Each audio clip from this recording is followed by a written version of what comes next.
screams, so we tried to make it a little bit more comfortable.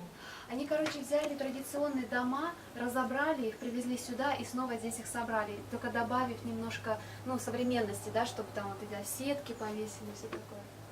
It's wonderful. 18 years. 18 years, yes. But we built it very slowly. Но они очень медленно все это дело строили, потихонечку, дом за домом. It's a long story because we didn't plan to build it. Ah, yes, you didn't plan to open school? No, How did you get this idea to make a school? You know, when I... it's such a complicated story. My wife is a traditional medicine doctor, and she learned her medicine from her grandmother. And her grandmother couldn't even write her own name, couldn't read a book.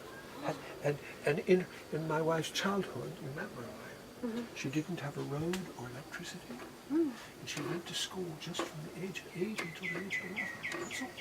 I don't know how she learned to read and write. And it's a long story how we met and how we married and so on. That's a long story, I have to tell you another time. But she didn't tell me. For 4 years I was married to her, and I didn't know she knew anything about traditional medicine. Because she didn't know it was anything to know. You see what I mean? It never occurred to her that it was of any value. How would she know?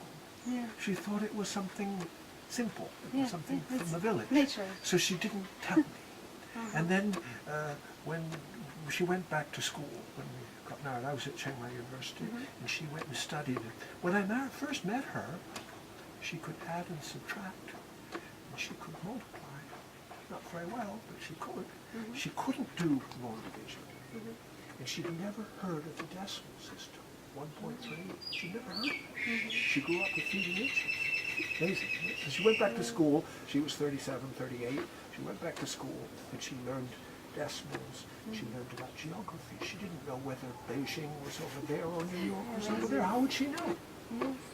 And she knew nothing about algebra or geometry, history, nothing. She knew an awful lot about plants, but she didn't know that was knowing. So when we first started, she was studying. She studied traditional medicine. She went back to study traditional medicine, but you don't study traditional medicine at university. You study with healers, with traditional medicine healers, and little by little. And now she's licensed by the government as a traditional medicine doctor. And she does a lot of teaching. And the amazing thing about her is she's so fluent in English, she can't read and write at all. Not one word. No, she speaks very well. No, she speaks very well, but she doesn't read and write. Oh. She can't, if I'm away, she can't even write me a letter. Dear Christopher, how are you? I am fine. Love from Prague. She couldn't write that letter. So we started building this, and she was studying, and I was doing lots of studies at Centr. We didn't realize we were going to build a center like this. We started really, we really started planning it maybe 10 years ago. We've been here for 18 years. But that's just part of it.